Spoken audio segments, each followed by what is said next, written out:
Hello, Harvs. Good evening, boys. How you going? Going all right. You never drank when you were young, did you? No, I was clean skin, mate. Quite clean skin wines, or good to break the hoodoo up there at the Gabba. Yeah, it was.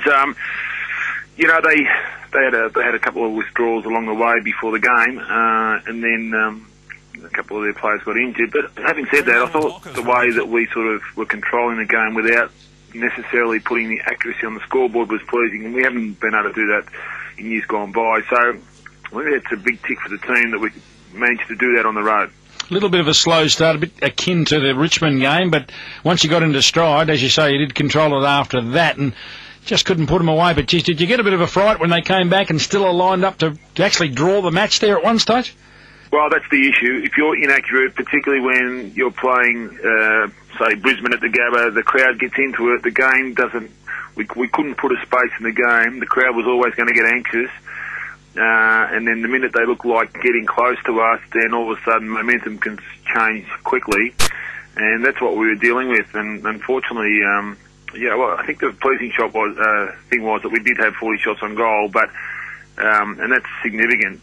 But the interesting part for us is I think it's now 2 out of 3 weeks where we haven't been all that accurate in front of goals. Harvs, the thing that's standing out for me is the attitude, the appetite for hard work. It's been something that has been missing at Fremantle, but it seems to be filtering through the whole team at the moment. I guess when you put together a sequence of wins like we have, you just notice that your players' anticipation is a lot quicker. They're prepared to take the game on a lot more without worrying about the consequence. So they're the sort of things that I'm seeing improvement from. And on top of that, I've spoken about in recent weeks that our ability to be able to hunt the opposition and pressure the opposition is what's keeping us in good stead throughout the course of the game. Interesting one. That's not a comparison, but a lot of pressure went on to Fremantle when they selected Josh Hill ahead of Young Hill, ahead of Stephen, ahead of Rich. Both out there on Saturday night. I think you'd be pretty pleased with your choice. I find it fascinating that every club's different when they go to the draft. They have different needs. When you play at Subiaco every second week, you need a player that can run and carry. And if you look at Morabito, he's in the same sort of bracket as well. We had all our first-round draft picks playing and nearly all our second-round draft picks playing from the last 3 years in the game on Saturday night. Fife and Main and all these sort of guys. So Ballantyne, etc. So. All those guys are acquitting themselves very well.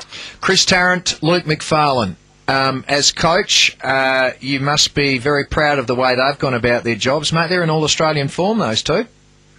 Yeah, there seems to be a significant bond between the back line at the moment, and particularly those two, because they play on... Naturally, you're confronted with 2 big forwards now and sort of four smaller forwards. So Luke and... Taz have been fantastic, and they seem to have a good intuition about when they need to cover for each other as well. So, and on the back of that, Grove is sort of available for selection this week, so it becomes interesting. Interesting to see that you might have just flown home at midnight on Saturday night, Harvs. The reason behind that, as opposed to perhaps trying to get a good night's sleep and then flying home? Just to get back, Brad, on the back of a 6-day break and not have to travel all day Sunday effectively to get back. So I actually think it was a big tick for us. Whilst, most of the players slept on the plane, so you probably had, 4 hours sleep on the plane, and then you got home about, I think it was 5:30 in the morning, and from all reports, most of the guys slept until about 10 or 11 o'clock, so you had effectively 8 hours, and then you're back home in Perth without too much interruption into the Sunday. Collingwood, different sort of setup to what Brisbane gave you the other night. Are you inclined to take a few risks this week, make a few changes? Yeah, possibly. That would be... by no means out of the question with us moving into this game.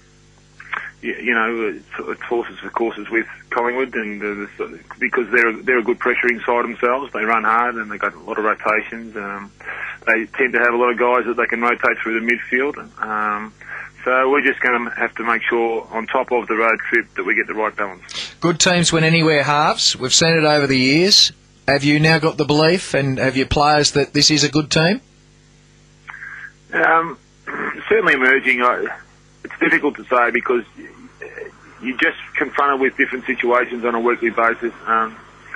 a couple of injuries go your way or don't necessarily go the opposition's way. So, look, the chemistry of what we're doing is pleasing. How far it can go is going to be the most intriguing part about us. So, and that's what we've got to look forward to. What we have got coming, though, is we've got 4 or 5 players now in the background that can hopefully fill the role of a specific injury or need. Do you play your own strengths this week, Harv, or do you address who Collingwood are going to bring over? What's your philosophy going into this game? Do you worry about what more you're going to do or what they might bring?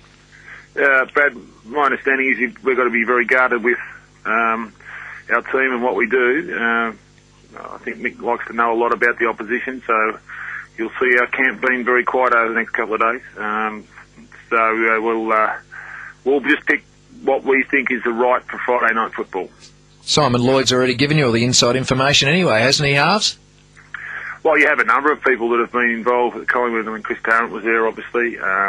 Medhurst for Collingwood has been at Fremantle. So there's always a lot of interchange between clubs now and always a lot of, information passed on. You get a little bit of an insight, but more often than not, the way they play and possibly how to beat them. You've been reluctant to mention the word finals, but is that because of, like last night? I mean, there's so many teams that are on their night so very, very dangerous, and it's interesting to see the mixes that are coming out of it and where teams are actually left after just 7 rounds of footy.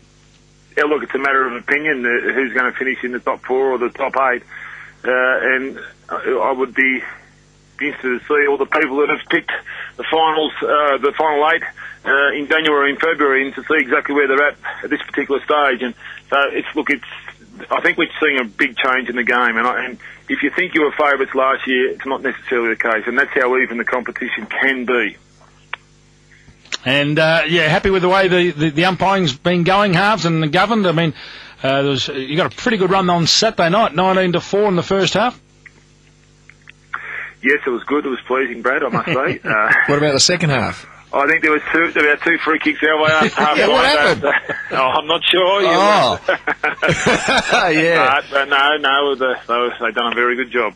When you win, they always do a good job. Hey, as a coach, though, what about this rolling maul that's developed? Do you think that part of our game is being let go on for too long, that a blow-up of a whistle and chucking it up might clear that out a bit or not? So, when the players come in and one player grabs it and then it just keeps moving slightly, it's like a rolling maul when there's so many players around the footy? Well, I'm trying to work out what the question is here, Carl. Well, I just wondered as a coach whether you'd like it to be blown up and chuck the ball up, or you don't really care. Oh, look, I haven't got when you've got a dominant ruckman, you probably prefer it to be, thrown up. From our point of view, I'm a little bit more of a guy that likes to keep things that have been in the game for a long period of time. You're talking about the difference between the bounce and the throw. Is that what you're talking about? No, when the ball goes on the ground and the bloke gets on it and then he just shovels it between his legs, and then the umpires just seem to have been this season just let that go on, and it tends to be there's 10 or 15 players around the footy and it just moves like rugby. It doesn't really go anywhere. There's no real clean possession, but it's just bumbling around everywhere. Okay, yeah, well, I think the idea is to get the ball out. They don't necessarily want another stoppage. From my point of view, I think that's right. Keep the game flowing. There's more emphasis now on the play. If you're over the ball, you've got to try and get it out. I think that hasn't been the case in years gone by, which has then resulted in a stoppage, which then basically forms more congestion around the ball, which you don't necessarily want. So they're keeping the game going. I haven't got a problem with it. Well, good on you, Harvs. Thanks for your time. Good luck. It's going to be an absolute belter on Friday night against the Pies. We wish you well. Thanks, guys. Bye.